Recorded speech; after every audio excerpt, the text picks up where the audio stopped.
Media Israel menyoroti rencana Indonesia yang akan mengirimkan pasukan TNI ke jalur Gaza.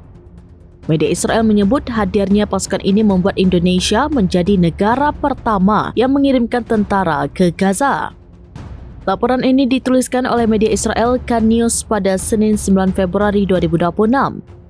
Media Israel menyebut Indonesia mengirim pasukan sebagai bagian dari Pasukan Stabilisasi Internasional atau ISF. ISF selama ini menjadi bagian dari fase 2 gencatan senjata yang dirancang oleh Amerika Serikat. Kan News melaporkan bahwa pasukan Indonesia akan tiba dalam beberapa minggu. Media Israel menyebut bahwa langkah Republik Indonesia bertepatan dengan pertemuan Presiden Prabowo Subianto dengan Donald Trump. Kan News menyebut nantinya Indonesia yang tiba di jalur Gaza tidak boleh melakukan konfrontasi dengan Hamas. Pasukan TNI disebut harus mengawasi garis gencatan senjata dan menangani masalah di perbatasan. Di antaranya, TNI disebut akan mengawasi beberapa garis pertahanan di daerah Khan Yunis dan Rafah di Gaza Selatan. Kan News juga menyoroti potensi konflik jika Hamas melakukan kontak dengan pasukan Indonesia. Sebelumnya, Kasat Jenderal Maruli Simanjuntak menegaskan bahwa pasukannya sudah siap berangkat ke Gaza. Terkait penempatan pasukan di lapangan, TNI masih menunggu koordinasi teknis pelaksanaannya.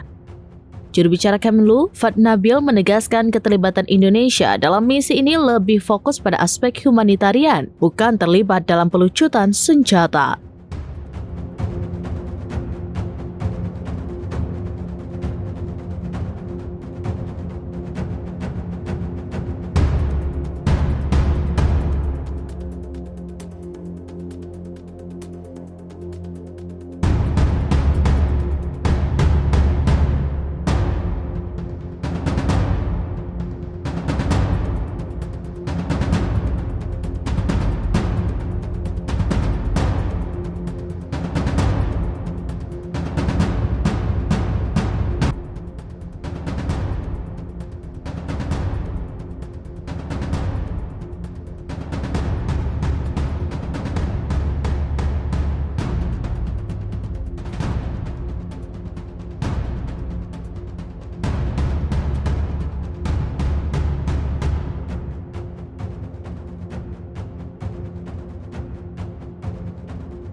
Download Tribun X sekarang, menghadirkan lokal menjadi Indonesia.